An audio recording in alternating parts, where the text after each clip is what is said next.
Bienvenue à un nouvel épisode de l'Info-Négo. Aujourd'hui, pour l'actualité, on parle avec Maryse des tournées fonctionnaires et ouvriers qui se déroulent présentement et qui se dérouleront dans les prochaines semaines pour ce qui est des fonctionnaires.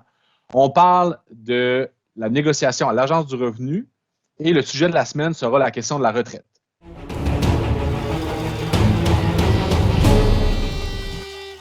Bonjour Maryse. Bonjour Julien. Alors, l'actualité sur la négo aujourd'hui, on peut parler peut-être de ce qui s'en vient du côté des fonctionnaires?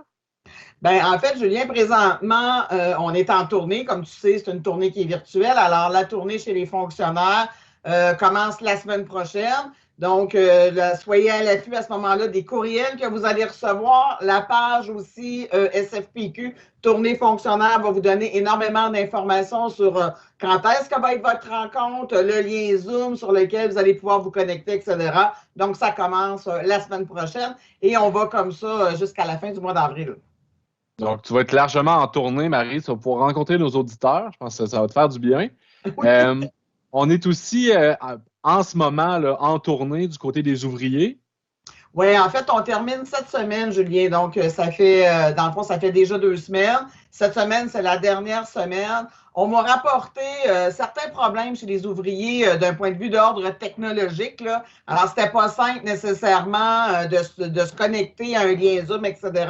Alors, si jamais il y avait des ouvriers qui disaient « Hey, moi, j'ai pas réussi », puis je trouve ça important parce qu'on prend quand même aussi un vote sur une cotisation spéciale, je veux participer, je veux avoir une rencontre, alors je les invite à communiquer avec leurs bureaux régionaux. Puis à ce moment-là, leurs représentants régionaux vont faire le lien avec nous, puis on va s'assurer de faire soit une rencontre téléphonique à la fin, ou en tout cas, bref, on va trouver une façon de vous rejoindre. Oui, c'est très important qu'un maximum d'ouvriers participent. Là. C'est une décision qui leur appartient, dans le fond. Il faut que ça soit représentatif. Parfait. Merci Maryse. On va recevoir Patrick pour l'ARQ. Alors, Patrick, on avait reçu une offre qui était pour le moins décevante de la part de l'ARQ récemment. Quelle va être la prochaine étape pour la négociation?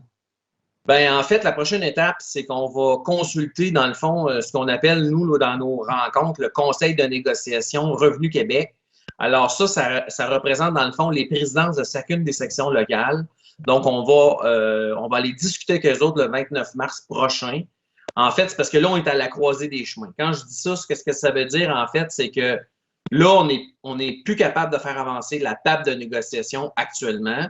Donc, là, c'est de poser la question à ces gens-là, dans le fond, là, vos représentants locaux, de dire, là, est-ce qu'on prend cette offre-là qu'on la soumet au vote des membres ou on demeure combatif?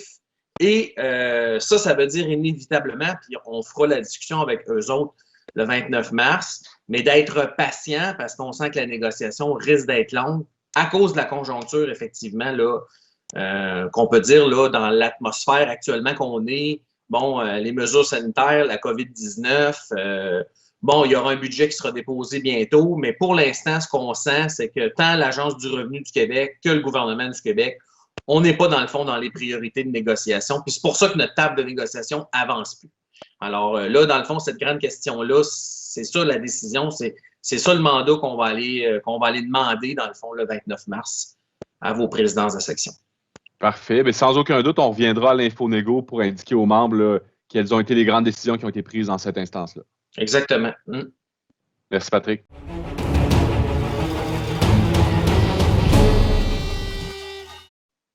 On a pensé utiliser le sujet de la semaine pour parler un petit peu du RECGOP, un enjeu, dans le fond, qui a sollicité pas mal de questions de la part de nos membres dans les derniers mois, étant donné les intentions patronales qui ne sont pas ultra claires. Pour clarifier tout ça, aujourd'hui, on a Guillaume Daigneault, qui est notre conseiller spécialisé en avantages sociaux. Maryse, peut-être commencer en nous expliquant un peu la dynamique qui entoure le RECGOP. Tu sais, dans le dépôt patronal, il y a des intentions de modifier le REGOP, mais nous, on n'a pas de souhait, on n'a pas de demande à cet effet-là. Comment ça fonctionne, les modifications REGOP?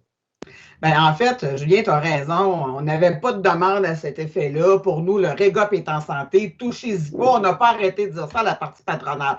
Puis tous les syndicats, on est à la même place, là. Il n'y a pas une demande syndicale concernant le REGOP. Les demandes viennent de la partie patronale. Puis là, ce qu'ils souhaitent, c'est de mettre un comité en place, donc un comité paritaire. Et là, on leur a dit, écoutez, nous, là, touchez-y pas, mais si jamais vous persistez, vous signez dans cette voie-là, puis que vous voulez faire un comité, ben à ce moment-là, il faut absolument que le SFPQ soit présent à ce comité-là parce qu'il y a juste nous pour qu'ils connaissent notre réalité, puis elle est bien différente de ce qu'on retrouve dans les autres centrales syndicales, et ça a été accepté. Donc, le Conseil du Trésor persiste et signe, veut faire un comité, puis il nous a assuré que le SFPQ avait sa place à ce comité-là. Ça, c'est fort important parce qu'on sait que le REGOP, c'est une loi. Donc là, ultimement, si le gouvernement souhaitait aller de l'avant, mieux vaut qu'on soit consulté. Et puis, pour l'instant, qu'est-ce que contient le dépôt patronal? Ben, en fait, je te dirais, il y a 3 choses majeures. D'une part, ce que le gouvernement souhaite, c'est l'appariement entre le REGOP et la Régie des rentes du Québec. Deuxième chose, il veut fusionner, dans le fond, le régime de retraite des cadres avec le nôtre.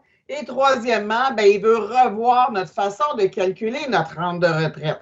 Alors, on sait que normalement, moi, quand je pars à ma retraite, je pars avec le 70 % de mon salaire de mes 5 meilleures années. Puis là, ce qu'il veut faire, c'est qu'il veut revoir cette façon de calculer. OK. Peut-être, Guillaume, ça peut surprendre une partie de nos membres, l'idée qu'on pourrait fusionner notre régime de retraite avec celui des cadres, le RRPE. D'où vient cette intention-là? C'est quoi cet enjeu-là?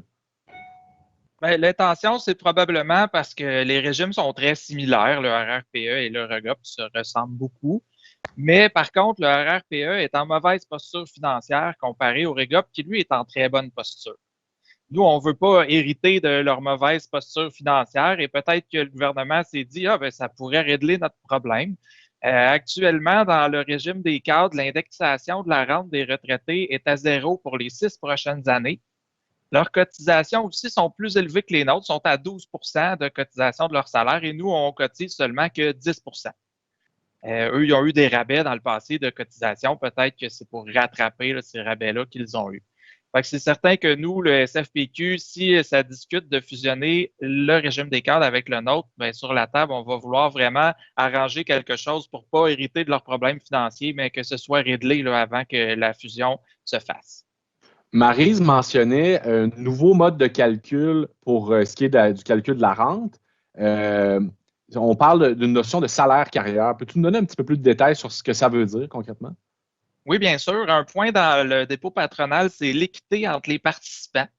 Si on revient sur l'exemple de tantôt, quelqu'un qui serait gestionnaire pour la moitié de sa carrière, mais que dans la première moitié, il était fonctionnaire, bien, présentement, la rente est calculée avec le salaire des 5 meilleures années pour tout le monde. On pourrait supposer que pour cette personne-là, on ferait un appariement entre sa première moitié et sa deuxième moitié de carrière pour calculer la rente en fonction des titres d'emploi qu'il a occupés pendant sa carrière. On pourrait supposer, par contre, que quelqu'un qui a eu tout le temps le même titre d'emploi du début à la fin de sa carrière, ça aurait peu de changement d'appliquer un calcul de salaire carrière sur sa retraite. OK, je comprends bien. Est-ce qu'il y a d'autres éléments là, qui étaient un peu mis sur la table par le gouvernement concernant le régime de retraite? Oui, il a parlé de la rétention volontaire du personnel expérimenté, donc peut-être des incitatifs pour rester au travail plus longtemps. Le financement du régime considérant sa maturité, c'est-à-dire qu'il y a de plus en plus de retraités dans notre régime. L'espérance de vie, on vit de plus en plus longtemps. Et l'incertitude de rendement des marchés financiers. On utilise présentement une hypothèse de 6, quelque chose de rendement, mais peut-être que ce rendement-là ne va pas avoir lieu. On verra là, ce que le côté patronal aura à nous présenter là, dans le comité sur ces points-là. OK, je comprends qu'on n'a pas encore tous les détails. Nos membres ont travaillé très fort pour le régime de retraite. C'est un élément auquel ils tiennent, c'est certain. Et puis, on a des membres qui sont en fin de carrière présentement. Est-ce qu'ils doivent être préoccupés par la situation actuelle puis la volonté du gouvernement? Est-ce qu'ils doivent précipiter leur retraite ou prendre des décisions rapides? Bien, présentement, non, pas du tout. Il n'y a personne qui devrait prendre sa retraite tout de suite, simplement avec l'information qu'on a là. Le comité va pas commencer tant que les conventions collectives ne seront pas signées avec tous les syndicats. On en a pour un certain temps encore. Et ensuite de ça, ça parle de 18 mois pour le comité. On peut supposer là, que ce ne sera pas avant 2 ans après le début des conventions collectives que ces changements-là auraient lieu. Puis, historiquement, à chaque fois qu'il y a eu des changements comme ça, la date était annoncée d'avance. Comme en juillet cette année, la pénalité a changé de 4 à 6 %. Bien, on le savait d'avance, on sait c'est quoi la date. Et à ce moment-là, bien, peut-être dans 2 ans, on pourrait se poser la question, est-ce que je veux partir avant les changements? Parfait. Ben, je pense que ça va être rassurant pour plusieurs personnes qui peuvent être préoccupées. Il me reste juste à te remercier beaucoup de ta contribution, Guillaume. À bientôt. Merci. Merci d'avoir été des nôtres. Comme vous l'avez peut-être remarqué, on n'a pas fait de questions des membres cette semaine. C'est qu'on va revenir avec un épisode consacré exclusivement à vos questions dans les prochaines semaines. Et donc, on se donnera le temps là, pour une capsule entière de répondre à chacune de vos questions. Donc, n'hésitez pas à nous en envoyer à l'adresse communication@sfpq.qc.ca.